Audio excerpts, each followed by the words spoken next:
প্রিয় দর্শক, আজকের এই প্রতিবেদনটা একটা প্রশ্ন দিয়ে শুরু করি। যে দেশ নিজেকে দুনিয়ার সবচেয়ে বড় সামরিক শক্তি বলে দাবি করে, সেই দেশের সেনাবাহিনী হঠাৎ মধ্যপ্রাচ্য থেকে গুটিয়ে নেওয়া হচ্ছে কেন? আর তার চেয়েও বড় প্রশ্ন, এই নিয়ে সরাসরি জিজ্ঞাসা করা হলে আমেরিকার প্রেসিডেন্ট ডোনাল্ড ট্রাম্প উত্তর দিতে অস্বীকার করলেন কেন? আজ ৩রা আগস্ট। আজকের আলোচনায় ৩টে বিষয় থাকছে।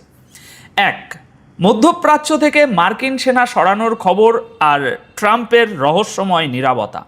২, ইরান আকাশ থেকে নীরবে কার সাহায্য পাচ্ছে। আর ৩, তেহরানে মার্কিন হামলার একটা নতুন ভিডিও, যেখানে ইরান অত্যন্ত গুরুতর অভিযোগ তুলেছে। আমি অনুপ বিশ্বাস, আপনারা দেখছেন এটাই রিয়ালিটি। চ্যানেলটি সাবস্ক্রাইব না করে থাকলে করে নিন। চলুন প্রথম খবরে ঢুকি।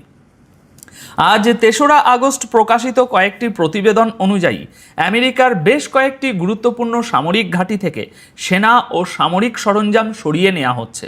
বিশেষ করে এই মুহূর্তে নাম আসছে কুয়েত আর বাহরাইনের।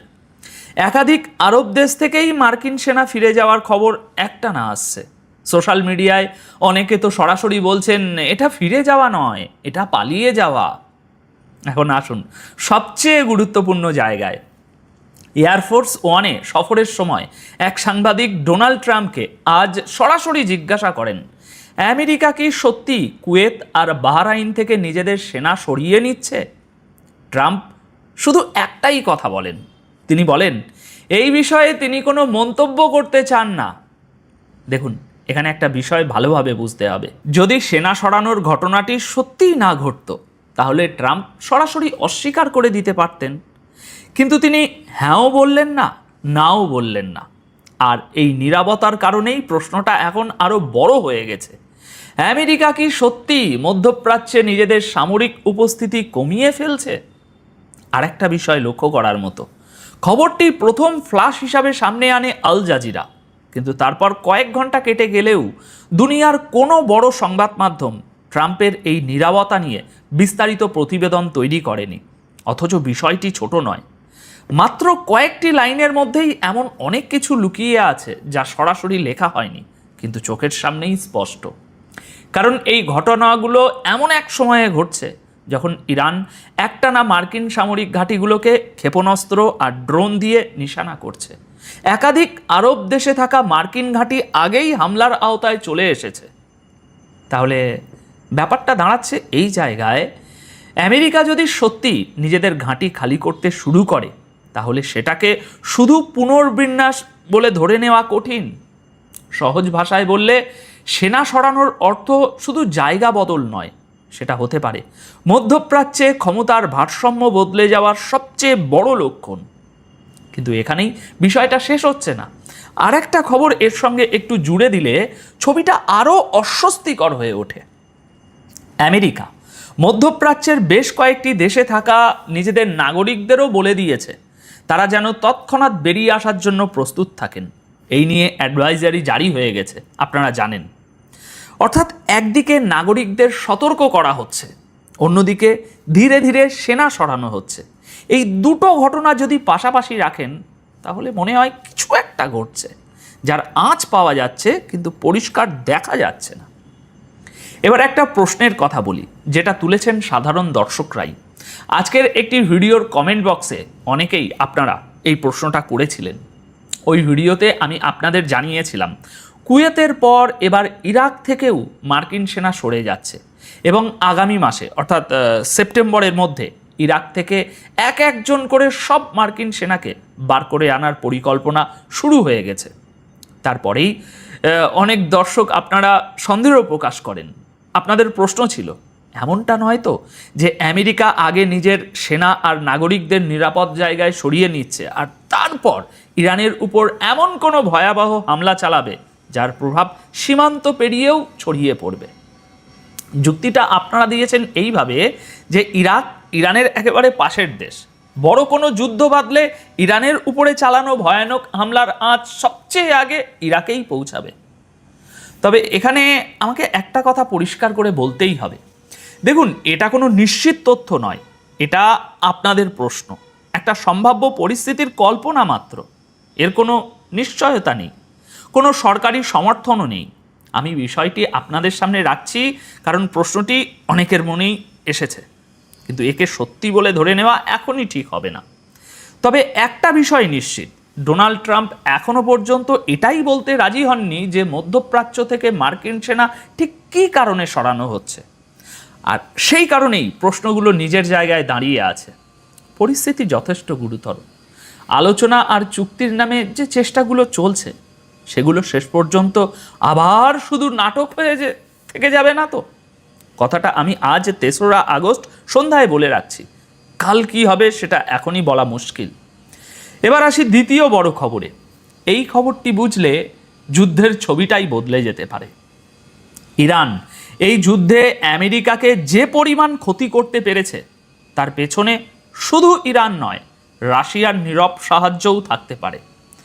অর্থাৎ ট্রাম্পের একজন নীরব প্রতিপক্ষ ভ্লাদিমির পুতিন নিজে সরাসরি মাঠে না নেমেই ইরানের মাধ্যমে আমেরিকার ক্ষতি করে যাচ্ছেন। আজকের একটি নতুন প্রতিবেদনে বলা হয়েছে রাশিয়া ইরানকে এমন গোপন তথ্য সরবরাহ করছে যার সাহায্যে ইরান মার্কিন সেনার গতিবিধির উপর নজর রাখতে পারছে, পাশাপাশি নিজের সামরিক সরঞ্জামকেও আরও ভালোভাবে সুরক্ষিত রাখতে পারছে। প্রতিবেদনে দাবি করা হয়েছে রাশিয়া ইরানকে আকাশ থেকে সাহায্য দিচ্ছে, অর্থাৎ উপগ্রহের মাধ্যমে নজরদারি আর ইলেকট্রনিক গোয়েন্দা তথ্য, যাকে সিগন্যালস ইন্টেলিজেন্স বলা হয়। বিষয়টা একটু সহজ করে বলি, এর মানে হলো শত্রুপক্ষের যোগাযোগ, রেডিও সংকেত আর যন্ত্রপাতির সংকেত ধরে ফেলে বুঝে নেওয়া তারা কোথায় আছে এবং কি করতে যাচ্ছে। বলা হচ্ছে এই গোয়েন্দা তথ্যের সাহায্যেই ইরান মার্কিন সামরিক ঘাঁটি, মার্কিন সেনার জমায়েত এবং তাদের চলাচল আগে থেকেই চিহ্নিত করতে পারছে। আর ঠিক এই কারণেই ইরানের ক্ষেপণাস্ত্র ও ড্রোন হামলা আগের চেয়ে অনেক বেশি কার্যকর হয়ে উঠেছে। এই প্রতিবেদনটিতে আরও বলা হয়েছে রাশিয়ার দেওয়া এই তথ্য ইরানের আকাশ প্রতিরক্ষা ব্যবস্থাকেও শক্তিশালী করছে, যাতে ইরান মার্কিন অস্ত্র আর হামলা আরও ভালো মোকাবিলা করতে পারে। তবে এখানে একটা জরুরি কথা আছে, এই প্রতিবেদনে করা এই দাবিগুলো এখনো পর্যন্ত রাশিয়াও স্বীকার করেনি, ইরানও করেনি। আর এই কারণেই খবরটি সামনে আনতে আমি একটু অপেক্ষা করেছি। ভেবেছিলাম হয়তো কোনো এক পক্ষ অস্বীকার করবে, কিন্তু কেউ কিছু বলেনি। এখন প্রশ্ন হলো এই নীরবতাকে কিভাবে পড়া উচিত? অস্বীকার না করাটাই কি এক ধরনের স্বীকৃতি? এই দাবিগুলো যদি সত্য প্রমাণিত হয় তাহলে এর অর্থ দাঁড়াবে খুব সহজ। আমেরিকা যে যুদ্ধকে শুধু ইরানের বিরুদ্ধে যুদ্ধ ভাবছে তার পিছনে রাশিয়ার নীরব উপস্থিতিও ঠিক ততটাই গুরুত্বপূর্ণ। তাহলে কি আমেরিকার বিরুদ্ধে একটি নতুন মোর্চা খুলে যেতে পারে? এমন একটি মোর্চা যা চোখে দেখা যাবে না, কিন্তু যার অস্তিত্ব থাকবে আর যার পিছনে কাজ করবে রাশিয়ার মস্তিষ্ক। এবার তৃতীয় খবরে আসি। এই খবরটি এই যুদ্ধের সবচেয়ে বেদনাদায়ক মুহূর্তগুলোকে আবার সামনে এনে দিয়েছে। আজ 3রা আগস্ট সকালে ইরানের সরকারি টেলিভিশন একটি নতুন ভিডিও প্রকাশ করেছে। এই ভিডিওতে যুদ্ধের একেবারে শুরুর দিকের একটা ঘটনা দেখানো হয়েছে। ঘটনাটি 2রা মার্চ 2026-এর তেহরানের ফিরদৌসি স্কোয়ারে চালানো মার্কিন হামলার ভয়াবহ মুহূর্ত ধরা পড়েছে সেখানে। ইরানের অভিযোগ, প্রথমে মার্কিন হামলা ফিরদৌসি স্কোয়ারে নিশানা করে, আর এই অভিযোগের সমর্থনে তারা সিসিটিভি ফুটেজ সামনে এনেছে। এরপর যা ঘটেছে বলে দাবি করা হচ্ছে সেটাই সবচেয়ে গুরুতর। প্রথম হামলার মাত্র 7 মিনিটের মধ্যে ঠিক একই জায়গায় দ্বিতীয় হামলা চালানো হয়। এই ধরনের কৌশলকে ইংরাজিতে বলা হয় ডাবল ট্যাপ।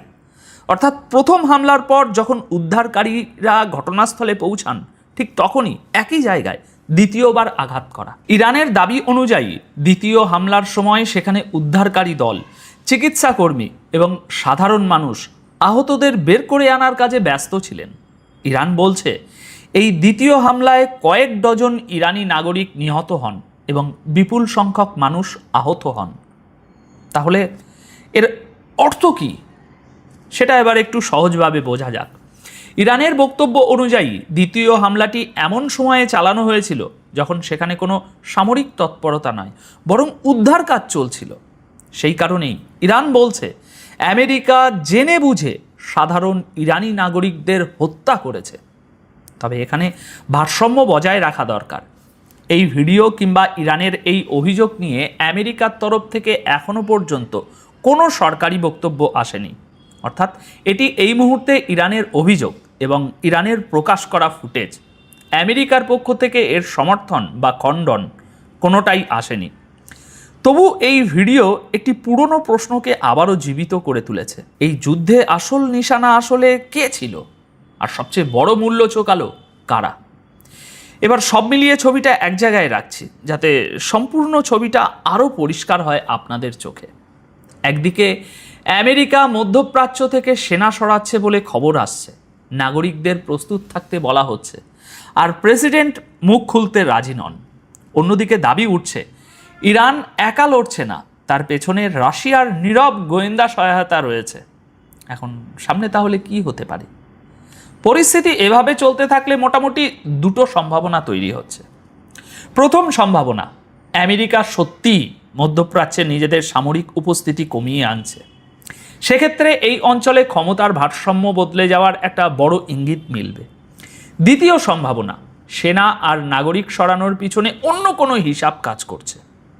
তবে এই দ্বিতীয় সম্ভাবনার পক্ষে এখনও কোনো নিশ্চিত প্রমাণ নেই, তাই একে অনুমানের বেশি কিছু বলা যাবে না। সব কিছু নির্ভর করছে একটা বিষয়ের উপর, ট্রাম্প নিজে মুখ খোলেন কি না। তাই আগামী কয়েকদিন এই বিষয়ের উপরেই নজর রাখতে হবে। মোদ্দা কথা এটাই, মার্কিন সেনা সরছে, প্রেসিডেন্ট চুপ, রাশিয়ার নীরব ভূমিকা নিয়ে প্রশ্ন উঠছে, আর ইরান নতুন ফুটেজ দিয়ে অভিযোগ আরও জোরালো করছে। এতগুলো ঘটনা একসঙ্গে ঘটছে বলেই বিষয়টা আরও গুরুতর মনে হচ্ছে। এখন আপনাদের কাছে আমার প্রশ্ন, ডোনাল্ড ট্রাম্প যে সরাসরি অস্বীকার না করে চুপ করে গেলেন, সেটাকে আপনি কিভাবে দেখছেন? এটা কি নিছক কূটনৈতিক সতর্কতা, নাকি এর পেছনে বড় কিছু লুকিয়ে আছে? আপনাদের মতামত কমেন্ট বক্সে অবশ্যই লিখে জানাবেন। ভিডিওটি শেষ পর্যন্ত দেখার জন্য আপনাদের সকলকে অসংখ্য ধন্যবাদ। সবাই খুব ভালো থাকবেন, সুস্থ থাকবেন। ধন্যবাদ আপনাদের সকলকে।